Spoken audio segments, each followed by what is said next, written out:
Bon, on y va quand même, s'il vous plaît. Juste pour que je puisse m'assurer que vous êtes sur la bonne piste. Alors, une introduction. Un modèle d'introduction.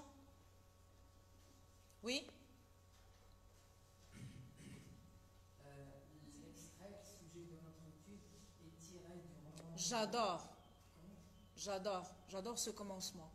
Alors, l'extrait sujet de notre étude est tiré du roman autobiographique Rêve de magnifique.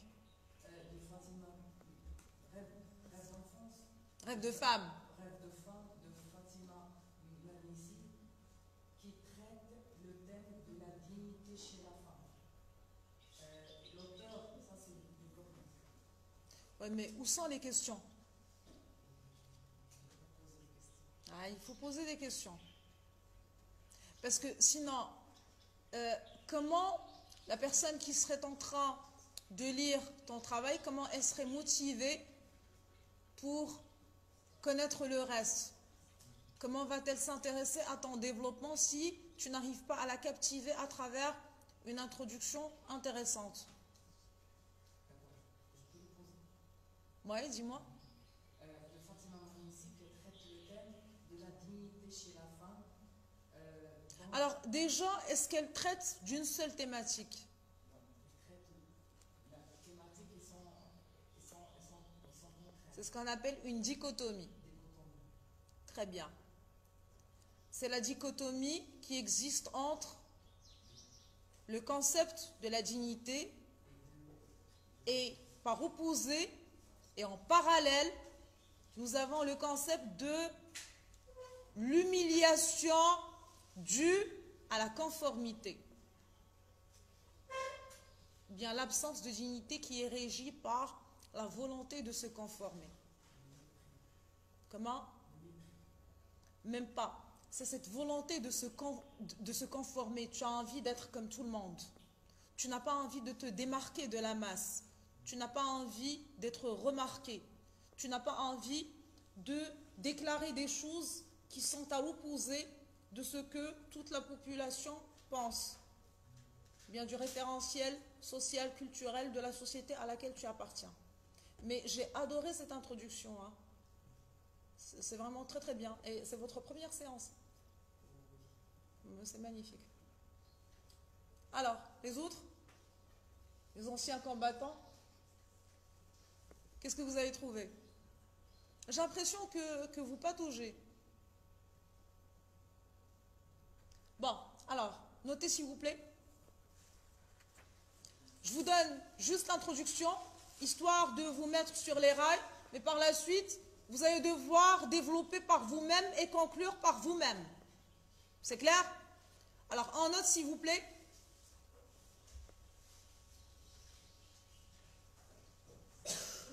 Le texte que nous nous proposons d'aborder, le verbe se proposer qui est un verbe pronominal,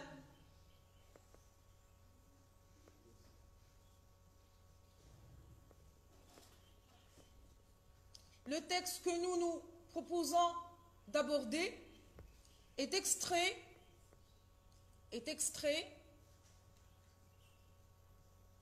du célèbre ouvrage de Fatima Mernissi, intitulé Rêve de femme. Virgule. Où elle aborde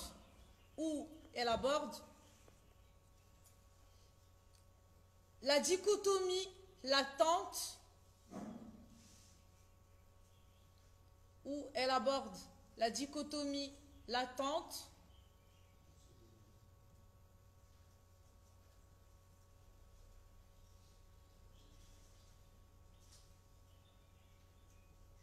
on expliquera de suite.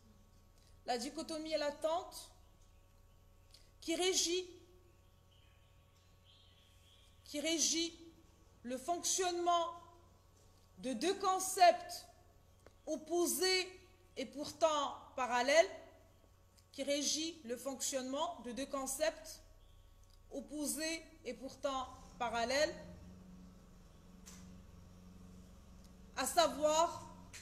à à savoir la dignité,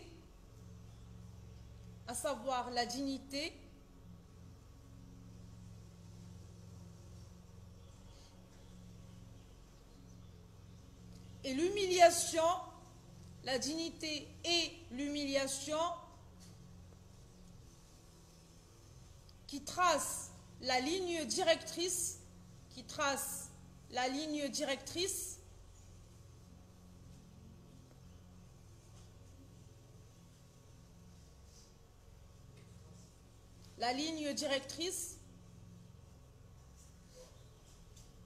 de la condition féminine,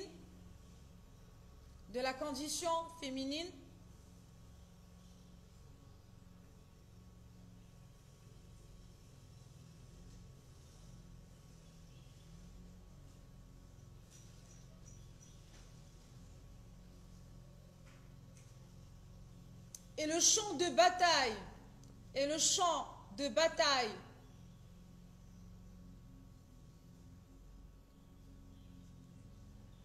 de prédilection des combattantes féministes. Et le champ de bataille de prédilection des combattantes, bien des activistes, c'est comme vous voulez, féministes. Très bien. Alors, quelqu'un m'avait posé la question tout à l'heure par rapport à latent. Que veut dire latent? Latent, qui m'a posé la question? Qui? Vous savez ce que veut dire latent?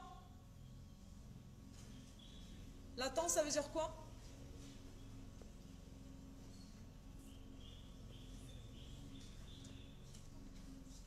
Mais parle. Oui, latent. Alors, par exemple, une infection latente. L'infection latente, c'est une infection qui n'est pas encore déclarée, mais elle est là, elle est sous-jacente. D'accord? Mais elle ne s'est pas encore manifestée. Elle est latente. D'accord? Alors, quelles sont les questions que l'on va se poser à ce stade de réflexion? Alors, nous avons deux questions principales. Comment Fatima Mernissi définit-elle la dignité et l'humiliation due à la servitude? Parce que quand on parle de harem, le harem est synonyme de servitude. Servir, je suis là pour servir. Alors, comment Fatima Mernissi définit-elle la dignité et l'humiliation due à la servitude?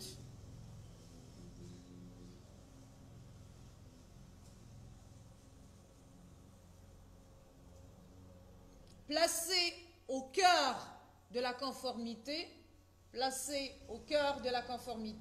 point d'interrogation.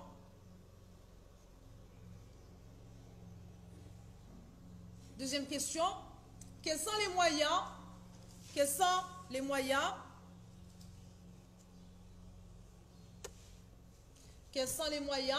dont l'auteur s'est servi pour plaindre la cause d'un changement pressant et salvateur.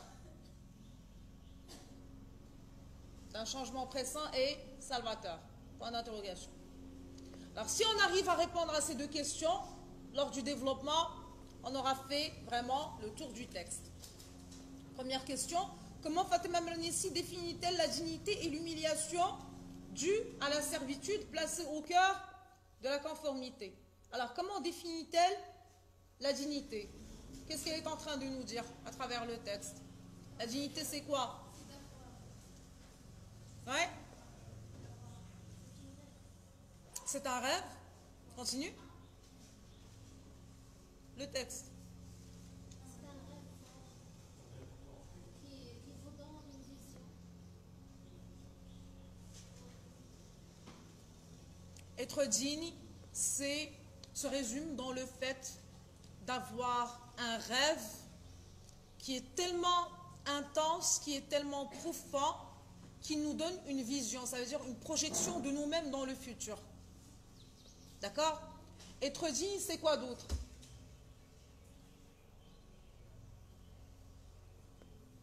Oui? Selon le texte.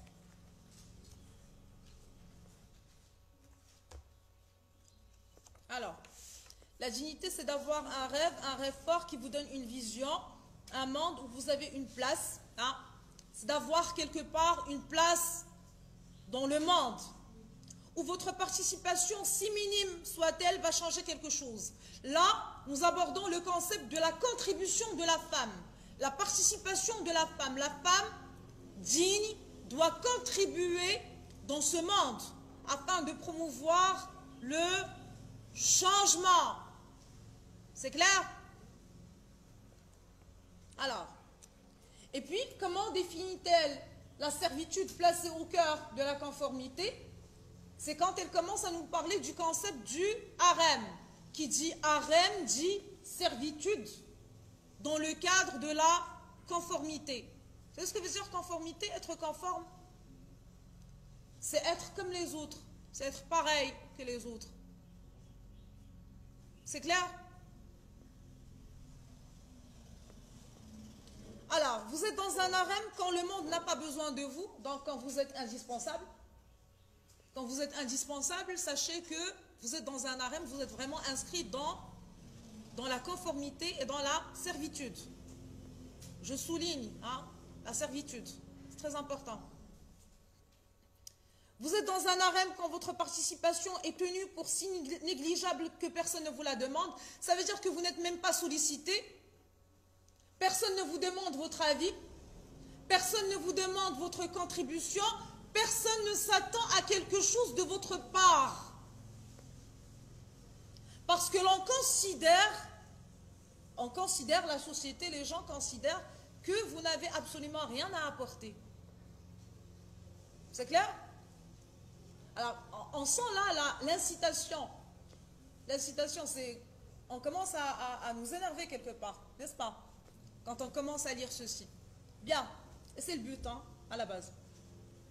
Vous êtes dans un harem quand ce que vous faites est inutile. Qui juge l'utilité et l'inutilité de ce que fait la femme?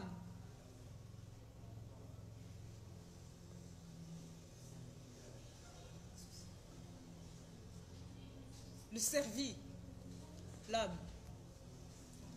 Alors, on ne parle pas de l'homme, et pourtant, l'homme est au cœur du sujet. Ouais. Ben oui, hein. Dominateur. Alors, vous êtes dans un harem quand la planète tourne et que vous êtes enfui. Vous savez ce que veut dire enfui? Être enfui, c'est être dedans, vraiment. Être enfui, alors vous êtes enfui jusqu'au cou dans le mépris et l'indifférence. On vous méprise et on est complètement indifférent par rapport à vous. Pourquoi? Parce que déjà, on ne s'attend pas à grand-chose de votre part. Déjà, on ne sollicite pas votre contribution. D'accord? Et quelque part, vous ne la donnez pas. Donc, vous êtes dans un harem. Mais, là, elle nous donne une perche. Elle nous donne la solution. C'est l'une des techniques de communication pour pouvoir argumenter. Alors, je commence à fermer des portes, je ferme des portes encore et encore et encore. Je te montre un petit peu la mocheté dans laquelle tu es en train de vivre. Et puis, à un certain moment, je t'ouvre une petite porte et je te dis, voilà, si tu veux t'en sortir, il faudrait partir par là. Alors, peu importe si on est d'accord, si on n'est pas d'accord avec le contenu du texte, nous devons toujours avoir un sens critique. En tant qu'intellectuel, vous n'êtes pas censé, ou bien en tant que futur intellectuel, vous êtes censé vous montrer difficile à berner. Difficilement manipulable, même si les arguments sont très fins, même si les arguments sont très intelligents. Mais il faut détecter la manipulation. Alors, une seule personne a le pouvoir de changer cette situation et de faire tourner la planète en sens inverse. Là, la Fatima Mernissi, elle appelle à quoi? Elle appelle à la révolution. La révolution, faire tourner la planète en sens inverse. Alors, le sens inverse, qu'est-ce que ça veut dire exactement? Qu'est-ce que ça inclut exactement? Est-ce qu'on a vraiment envie que les choses se passent de la sorte, d'une manière aussi radicale? Bien, est-ce que l'on cherche seulement à avoir des petits changements sympathiques dans nos vies? Bien, un changement complet, opposé. Alors, sens inverse. Et cette personne, c'est qui? Cette personne, c'est vous, les femmes. Donc, réveillez-vous et révoltez-vous. C'est clair? Alors, là, pour répondre à la deuxième question, quelles sont les techniques que l'auteur a utilisées pour plaider sa cause?